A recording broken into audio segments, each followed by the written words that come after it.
So remember how I told you that the short answer to whether or not critical... Oh, here we go. So we had 30 minutes of 37 minutes of character assassination, and whataboutism. Yep. Okay, so now we're finally decided maybe we should actually talk about the subject of the film. Really? Why wasn't this talked about in the very beginning? Yes.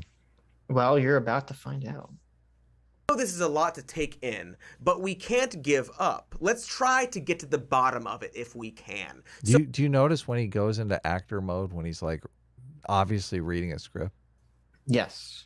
He gets all serious. Let's try to get to... No, he's like staring at the screen. You can basically see his eyes scanning the words. Yes, exactly. Look at that. Look, he's totally fixated on the word. He's got like a big teleprompter there. He's like, this is a serious part. I got to make sure I don't misspeak. Get this part right here. My glue hands. my eyes to the cue cards. Screen. Yes, exactly. Yes.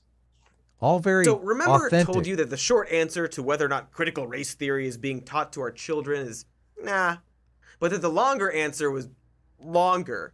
It's time for that longer answer. Because while it's true that critical race theory in the academic and legal and activist sense is not being taught to kids in elementary school, it is also true that many of the basic ideas and assumptions that critical race theorists make have actually found their way into the mainstream understanding. What? What? Fuck you, Cody, you fucking piece of shit. My God, after everybody, scumbag. After 47 minutes, he's finally going to say, yeah, it pretty much is. He's like, the nah has become a, well, the nah has become a, well. Cody just welled 40 minutes of ad hominem whataboutisms. My God. This is the biggest betrayal in anime history. What are you talking about? Isn't this? Did you see? This is the twist. This is a fucking twist ending. Hell yeah, it's a twist ending. Oh my God! This entire time, Cody's like, it's just a right-wing conspiracy. Blah blah blah blah blah. But actually, all the conspiracies are true. I know. What is happening? Did somebody just get like sodium pentothal or something? What happened? Who injected Cody with truth serum here? What happened? You've been lying to us for 47 minutes, and now all of a sudden you have a change of heart. Oh. Let's let him continue. Maybe he goes deeper into this rabbit hole. Yes. Standing up kids in elementary school. It is also true answer. Because while it's true that critical race theory in the academic and legal and activist sense is not being taught to kids in elementary school, it is also true that many of the basic ideas and assumptions that critical race theorists make have actually found their way into the mainstream understanding of the history of racism in America. And conservatives actually do have good reason to be afraid of these ideas, because they have the potential to completely decimate their ideology. Because as Kimberly Crenshaw, one of the pioneering scholars of critical race theory, has said, critical race theory just says, let's pay attention to what has happened in this country and how what has happened in this country is continuing to create differential outcomes so we can become that country that we say we are. And while this statement may first appear innocuous and uncontroversial, because it's mostly pointing out how the concept of time works, if you take this statement to its logical conclusion, it tears holes in conservative ideology and the myths about America that they are desperately trying to maintain in order to preserve their ideology. Because if we actually examine how our history impacts the inequalities of our present, and how those inequalities are maintained through our current system of social practices and laws, we might discover that the idea that America is a land of equal opportunity is a myth. We might discover that the notion of meritocracy is a myth. We might discover that a person's success or failure is not just a function of their individual choices in life, but also a result of a broader social, economic, and legal system that produces and perpetuates inequalities across generations. And if we learn that, we might become skeptical of the ideas of individualism and, in turn, capitalism, and may become more receptive to the idea that our collective fates are intertwined. The awareness that the contours of our history play a substantial role in determining the nature of the opportunities of our present. I just don't... He said conservative ideology a number of times. But what is he implying?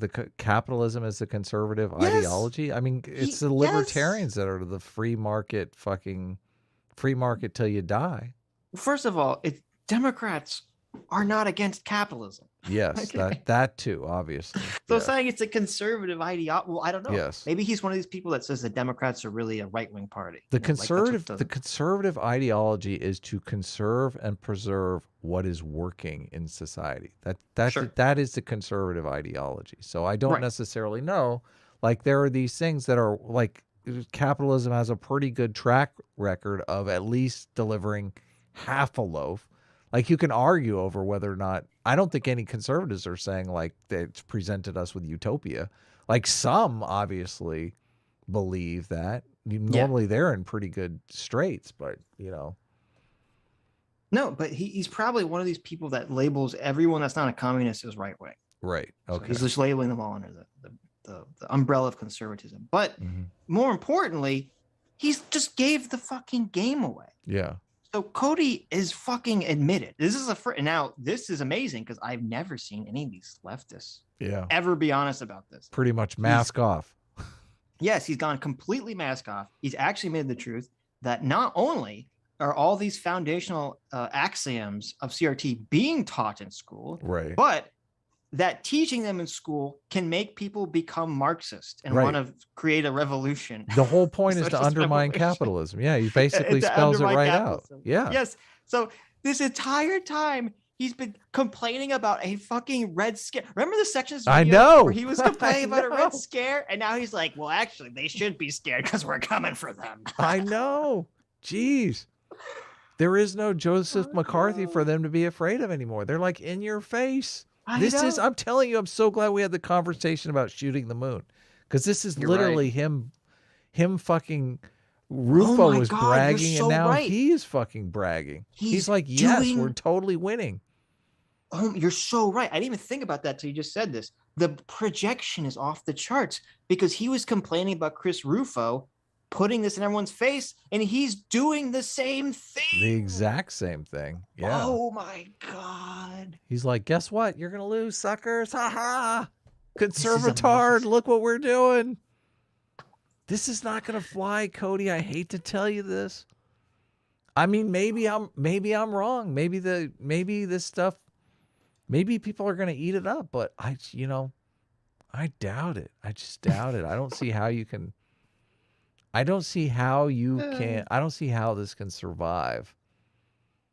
People really want their children taught that America is a racist nation. I mean, some people do, but I can't imagine, 51% want their children taught that. No. Yeah. No. Mask off, Cody. I know. This is crazy. And if we learn that, we might become skeptical of the ideas of individualism and, in turn, capitalism, and may become more... Hey, Sam, you want to debate us on this video? Yeah, where is Sam? Is Sam coming back on? Sam. Oh, shit. We never asked Sam if he's a communist or not. Sam, is this the video? You sure this is the video you want to debate? Are we being very dishonest here? I feel like he's pretty much he's come to validate everything we said. Receptive to the idea that our collective fates are intertwined. The awareness that the contours of our history play a substantial role in determining the nature of the opportunities of our present has the potential to entirely I hate this whole idea about how he's going to preach at us about how our fates are intertwined. Why do you think we don't want children taught that whites are fucking oppressors and blacks are oppressed? Because our fates are intertwined, you dumbass. Yep. Who's... excuse me, Sitch, but are conservatives unaware that our fates are intertwined? I kind of feel like that's the whole reason they're putting these anti-CRT bills together. We can't have a nation of people who hate America. Our fates are intertwined, Cody. Wake up. Upend the status quo of our current social, economic, and legal construction of white supremacy and capitalism within our society. Look at that. He's putting them together now. White supremacism is capitalism. Oh, as someone said in the chat, maybe Sam deleted the tweet because he watched the whole video and he got to the end. Oh, he did? Maybe. No, it's like maybe. Like he tweeted that and then he watched the video. I was like, oh shit. I wish there was response, because it would be nice. It would be fun to go through the responses, because I'm sure people jumped in immediately after we talked about it. They're like, oh, Sam, let's fuck with Sam on Twitter. Well, I guess actually, no, he must have deleted it very quickly because there's no responses to any of it. Oh, okay. So. How do you know? I thought if you tweet something and delete it, and like I thought when you tweet something, you can still click on the responses if it's like on your timeline. Yeah, but only he would see those responses. We wouldn't necessarily see them without being able to click on the tweet. I'm not sure that's true, because I've incidentally found responses. I've found replies to deleted tweets when I'm looking for the deleted tweet and I haven't been able to find it. So. But whatever, we'll talk to him. We'll ask him about it. We'll get to the bottom. Has the potential to entirely upend the status quo of our current social, economic, and legal construction of white supremacy and capitalism within our society, dispelling these American fairy tales. The idea that conservatives want to uphold white supremacy is, yeah, sure. There's going to be there are white supremacists that will probably call themselves conservative, but you can't conflate with conservatives with white supremacy. Sure. That's the same thing as saying, because, the crime statistics are what they are. All black people are criminals. That's the same kind of conflation. Exactly, yeah. It's fucking bullshit. Yeah. And it's just as dumb as conflating white supremacy with capitalism. Oh, terrible. Yeah. Tales, the foundational principles of conservative ideology. See, he said it again. It's driving me fucking crazy. He keeps saying capitalism is conservative ideology. Meritocracy is conservative ideology. This is not true. This is American ideology. Yeah, exactly. Yeah. What is, not only that, I mean, what fucking meritocracy is? Now the Democrats are against meritocracy. Good luck in the next election with that. Oh, we're a bunch of idiots. We don't care about meritocracy. Here, fucking vote for us. Vote for us. We're so fucking dumb. We can't deliver any of the promises we make because we don't believe in meritocracy. Yep. Bunch of nonsense. The art of white supremacy and nature of the opportunities of our present has the potential are intertwined. I know.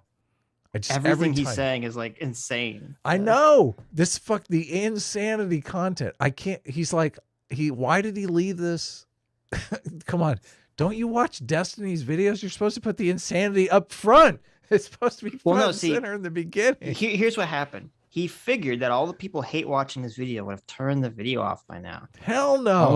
Only the true believers and the true commies would have made it through all the way to the end. So he's like, okay, now that they're all gone, I'm going to pull the mask off and tell you what's really happening. We're going to clip out just this section. What are you talking about? This section's going to be front and center. Yep. We might become skeptical of the ideas of individualism and in turn capitalism. This is that bugs me too, because I mean, I've made videos on this. How can you say they have a different name? It's like communitarianism because they don't want to say collectivism, but it's basically like listen, military is predominantly conservative, right? Sure. How can you say, like, when you join a military, you're basically sacrificing yourself for the good of your individualism? Yes. You're literally putting on a uniform that makes you look like 100 other guys. Okay. Right. Yes. I can't. It makes absolutely no sense. He has no understanding of any of these. That's why when he keeps saying the ideology, it's like some fucking straw man version of the ideology. This is why the left always fails. They know your ideology inside and out. You can't even articulate their ideology. Mm-hmm. And may become more receptive to the idea that our collective fates are intertwined. The awareness that that's what happens when you join the military. You come to the realization that your collective fates are intertwined. The guy standing next to you is the guy who could conceivably be saving your life.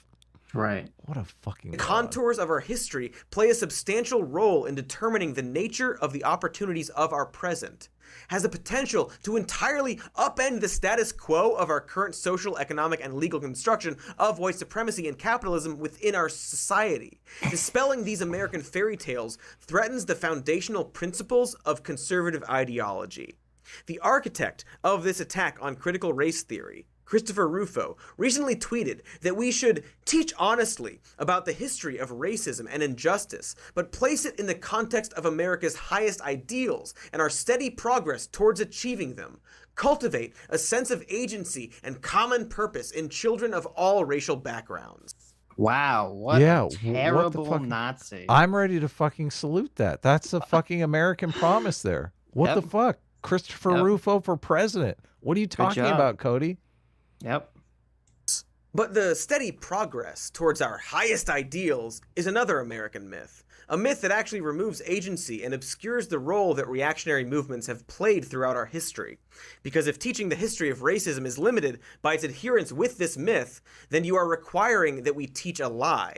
Because the history of racism in America is not that of steady progress towards equality, but that of progress and backlash. We made progress during Reconstruction, and that was met by the backlash of white supremacist domestic terrorism and Jim Crow.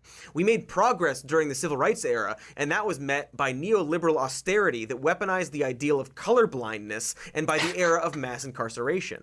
And today, these same reactionary forces... First of all, this whole point is idiotic. Okay, he's like, well, it's not steady progress because it takes 2 steps forward, 1 step back. 2 steps forward, 1 step back. I'm like, okay, so we're quibbling over the definition of the word steady. Yeah, totally. Just because you don't want to agree with what Chris Rufo said. Dude, look, 2 steps forward, 1 step back, 2 steps forward, 1 step back is about as steady as it comes. What are you talking about? Yeah, if you chart that on a graph and you zoom out, it's going to create a steady slope. A steady fucking line, okay? Listen. Right. Who was it? What famous civil rights leader said something about the steady progress towards what was it? What was that line? The arc of the moral universe, or the arc of the moral universe may be long, but it bends towards justice. Oh, what kind of horrible racist said that, Adam? That was Martin Luther King. Oh, Martin Luther I thought King it was Chris Jr. Rufo. Honestly, I thought it was Chris Rufo. No. Yeah. But then it's even funnier because now he's casting color blindness and mass incarceration as neoliberalism. Not only that, he's mischaracterizing, again, critical race theory, because critical race theory says, no, there is no progress. There is invisible progress. There is 2 fake steps forward and 4 steps backwards. It's like... Yeah, that's what they say. Yeah. Progress is impossible, according to critical race theory.